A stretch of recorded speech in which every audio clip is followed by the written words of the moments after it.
डकी by की अहलिया से 90 लाख रुपए की रिश्वत के इल्जाम में एनसीसीआई के एडिशनल डायरेक्टर चौधरी सरफराज उनकी पूरी टीम इस वक्त एफआईए की कस्टडी में है। कल इनका 3 रोज का जिस्मानी रिमांड हुआ था और अब उस रिमांड का फैसला भी आ गया है। मेरे साथ सीनियर कानूनदान मौजूद है, हम इनसे जानेंगे कि अब इस केस में मजीद क्या पेशरफ हो सकती है और क्या डकी भाई की अहलिया पर भी कोई कार्रवाई हो सकती है, क्योंकि रिश्वत देने और रिश्वत लेने दोनों वाले जो है वो मुजरिम होते हैं। तो मैं इनसे बात करूंगा और जानेंगे कि आगे कार्रवाई क्या होगी। सर अस्सलाम वालेकुम। वालेकुम सलाम। सर जी ये बताइएगा सबसे पहले कि जो रिटर्न ऑर्डर आया है उसके मुताबिक अदालत ने क्या कहा है, इनसे कितनी रिकवरी करनी है, क्या क्या बातें होंगी आगे?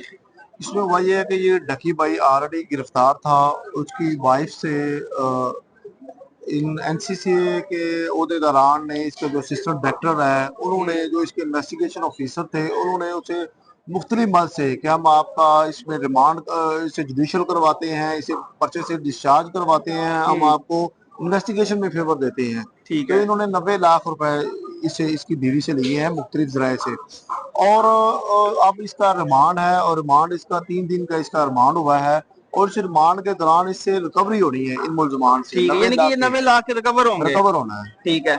अच्छा मुझे ये बताइए सर कि आप माशाल्लाह से प्रैक्टिस करते हैं, एफआईए को भी मामला की देखते हैं, तो ये चीजें ऐसी चलती हैं कि यार जुडिशल ग्रांट दे पैसे लैदा ने, जिस्मानी रिमांड दे पैसे लैदा ने, तफ्तीशी नूं देने दे पैसे लैदा ने, ऐसे ही चलती हैं चीजें? सर ये बहुत बड़ा जुल्म है हमारे माशरे के साथ। ये तकरीबन जितने भी ये लॉ इन्फोर्समेंट के अदारे हैं, तकरीबन ये इसमें ये चीजें सामने आ रही हैं। ये एफआईआर होती है, एफआईआर के बाद वो डायरेक्ट मुलजमान के साथ ये ऑफर करते हैं ठीक है। कि हम आपको यहाँ से रिलीफ देते हैं, इन्वेस्टिगेशन में देते हैं, आपको अदालत से रिलीफ लेके देते हैं। उस बात में ये पैसे लेते हैं और उसी ये सामने आया है कि ये 90 लाख डकी भाई की बीवी से इसी मद में लिए गए हैं। वो तो फंसे हुए थे ऑलरेडी। ठीक है। इनको इन्होंने झांसा दे के मजीद इनसे इन्होंने रकम जो है ना वो बटोरी है। अच्छा मुझे ये बताएं कि इसमें इन पर जो एफआईआर हुई है इन 6 अहलकारों पर, उसमें कौन कौन से सेक्शंस लगाए गए हैं, उन सेक्शंस के तहत इनको कितनी कितनी सजा हो सकती है, और क्या ये भी ऐड कर लें कि क्या आज तक कभी आपने अपनी प्रैक्टिस में ऐसा देखा है कि ऐसे इतने बड़े इदारे के सरबराह जो है वो खुद रिश्वत के इल्जाम में गिरफ्तार हो जाएं? ये तकरीबन ये पहली बार आया है कि इस लेवल का बंदा जो है वो गिरफ्तार हुआ है। पहले इसमें चीजें होती हैं, इन्वेस्टिगेशन होती है, निचले लेवल पे होती है, लेकिन ये असिस्टेंट डायरेक्टर लेवल तक ये पहली दफा आया है कि ये एक बंदा ऐसे इन्वॉल्व हुआ है। और फिर एफआईए ने उस पर इंक्वायरी की है और वो इंक्वायरी सच साबित हुई है और उसके बाद इस पे एफआईआर हुई है। अच्छा अब ये बताएं कि जो सेक्शन इसमें लगाए गए हैं उस सेक्शन के तहत इनको क्या सजा हो सकती इसमें है? ये एफआईआर हुई है पीपीसी 109 161 के तहत और टीका एक्ट लगा है इस पे 5 to 47। इसमें अप टू 7 ईयर सजा है इसकी। यानी आप ये कह रहे हैं कि जो एनसीसीआई का एडिशनल डायरेक्टर है चौधरी सरफराज, तफ्तीशी शुएब रियाज और दीगर जो लोग हैं उनको 7 साल की सजा हो सकती है? जी, इसमें 7 साल की सजा हो सकती है और इससे साथ इनका 90 लाख रुपए है वो रिकवर भी होना है और इनको 7 साल तक सजा भी, क्योंकि ये इंक्वायरी में साबित हो गया है कि ये मुलजमान है। ठीक है। अच्छा ये जो एफआईआर दर्ज करने का प्रोसीजर होता है ये भी जरा समझा दें, क्योंकि पुलिस तो डायरेक्ट दरखास्त पे एफआईआर कर देती है, तो एफआईआर का तरीका जरा मुख्तलिफ है इससे? एफआईए का मुख्तलिफ है, क्योंकि जो पुलिस इन्वेस्टिगेशन है वो होती है 154 सीआरपीसी। उसके तहत ये होता है कि कोई भी बंदा एप्लीकेशन लेके थाने पहुंचा है तो वो फौरन एफआईआर और बाद में इन्वेस्टिगेशन हो। सही है। लेकिन एफआईए का इस तरह नहीं है। एफआईए का है कि पहले एप्लीकेशन आती है, उस पर इंक्वायरी होती है। इंक्वायरी में तमाम जो सबूत होते हैं उसको मद्देनजर रखते हुए, वो सारे हकायक को मद्देनजर रखते हुए चीजें देखते हैं कि आया कि वाकई ये जो जुराइम है ये कमिट हुआ है कि नहीं हुआ है।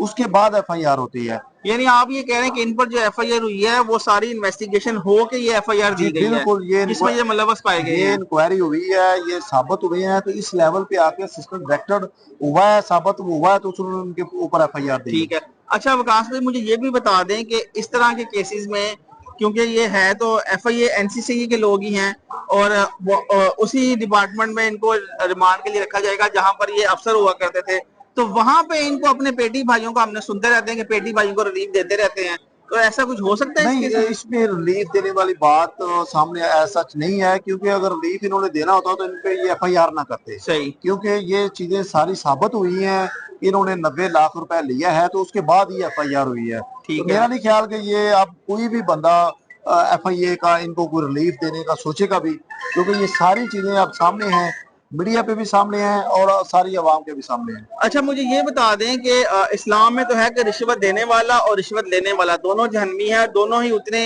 ही कसूरवार हैं। तो इस केस में जो डकी भाई की मिसेज हैं अरूब जतोई, उन्होंने रिश्वत दी है।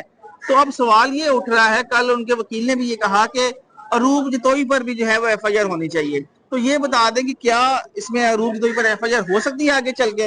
नहीं, इसमें वो जो वकील साहब ने जो आर्गुमेंट्स किया है उसमें वो आर्गुमेंट उसका ठीक है, वो है 165A PPC। उसके तहत ये है कि अगर कोई बंदा रिश्वत ऑफर करता है और आगे से वो बंदा रिश्वत लेता नहीं है तो फिर वो कंप्लेन दर्ज करवा सकता है रिश्वत देने वाले के खिलाफ। ठीक है, लेकिन ये जो अरूब जतोई वाला मामला है इस पे नहीं होगी, क्योंकि इन्होंने रिश्वत उन्होंने इन्होंने उन्हें वर्गला के इन्होंने ले ली है। ठीक है।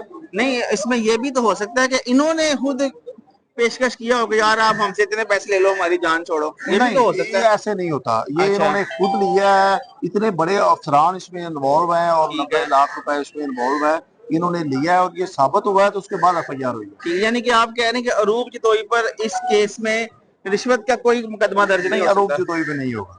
अच्छा, मुझे ये बताएं कि अब ये जो अफसरान जो अंडर कस्टडी हैं, इनकी रिहाई का क्या प्रोसीजर है, क्या क्या स्टेप्स इनको फॉलो करना पड़ेंगे? ये अभी रिमांड पे है, रिमांड पे इसके दौरान इनसे रिकवरी होनी है, रिकवरी होने के बाद ये जुडिशियल होंगे, जुडिशियल होने के बाद में इनकी बेल फाइल होगी पोस्ट। ठीक है, यानी कि अभी ये लंबी कहानी आपको लग हाँ रही जी, है। ये अभी इनका टाइम लगेगा, क्योंकि ये अभी रिमांड इनका मुकम्मल होना है, रिकवरी होनी है, रिकवरी होने के बाद ये पोस्ट बेल पे आएंगे, जेल जाने के बाद ये बाहर आएंगे। अच्छा, वकास से मुझे ये बताएं कि आपकी नजर में ये कितना बड़ा जुर्म है, क्योंकि अदालतें मौजूद हैं, इन्वेस्टिगेटिव एजेंसी का काम है कि वो मुलजिम को गिरफ्तार करे और अदालत के कटहरे में ले आए। जब चीजें अंडर द टेबल सेटल होना शुरू हो जाएं, तो आप नहीं समझते इससे अवाम का अदालतों पर और इदारों पर एतमाद खत्म होगा? ये बहुत बड़ी बदकिस्मती है कि ये कोई भी जब ये पाकिस्तान में ये तकरीबन आए दिन ये चीजें सुनने में आ रही हैं कि इस तरह अफसरान करते हैं, लेकिन ये बहुत बुरी चीज है, क्योंकि अगर इसी तरह होता रहा तो फिर अदालतों को तो बंद कर देना चाहिए। अगर ये अफसरान अगर FIR होती है तो वहां पे ये मुकमका शुरू कर देते हैं, लेकिन ये नहीं होना चाहिए, क्योंकि वो गवर्नमेंट की पे होते हैं अच्छे, वो उनके गवर्नमेंट की तरफ से उनकी तनख्वाहें होती हैं, उनको राशें दी जाती हैं। उनका काम ये नहीं है कि वहां पे बैठ के सेटल करें, उनका काम ये है कि मेरिट पे तफ्तीश करें, जो भी बनता है आगे अदालत के रहमो करम पे छोड़े, अदालत देखे कि आया कि ये आगे प्रोसीडेबल है या नहीं है। लेकिन ये जो यहाँ पे इन्होंने शुरू कर दिया, और अब ये इस केस में खास तौर पे असिस्टेंट डायरेक्टर लेवल का बंदा इन्वॉल्व पाया गया है, तो ये तो बहुत बदकिस्मती है। हमें इसके बारे में सोचना चाहिए, इस तरह के मामलात को खत्म करने के लिए कानून साजी मजीद सख्त होनी चाहिए कि अगर कोई अफसर रिश्वत लेता है तो उसकी सजा मजीद सख्त होनी चाहिए। अच्छा, यहाँ पर हम ये क्रिटिसाइज कर रहे हैं कि ये लोग जो हैं वो रिश्वत लेते हैं। हमें एप्रिसिएशन भी देना चाहिए कि जिन लोगों ने इनको इन्वेस्टिगेट किया और जो इनको कानून के कटहरे में लेके आए, जो इनसे ऊपर वाले इदारे थे, उन्होंने देखा कि यार ये इदारों में बैठे लोग हैं, ये अवाम को इंसाफ करने की बजाय अंडर द टेबल सेटिंग कर रहे हैं, तो उनको एप्रिसिएशन तो बनता है। बिल्कुल बनता है, उन्होंने बड़ा बहादुरी के साथ ये काम किया है, क्योंकि इस माशरे में इस तरह के ईमानदार अफसर बहुत कम है, उन्हें बहुत ज्यादा एप्रिसिएशन जानी चाहिए, क्योंकि उन्होंने इस तरह इस बड़े लेवल के बंदों को पकड़ के उन्होंने इन्वेस्टिगेट किया और फिर FIR दी है। चलें जी, ये जो डकी भाई का जो केस था जुए की प्रमोशन से शुरू होता हुआ अब रिश्वत तक जा पहुंचा है, और इसके जो NCCI के जो एहलकार हैं इस वक्त वो जेर हिरासत हैं।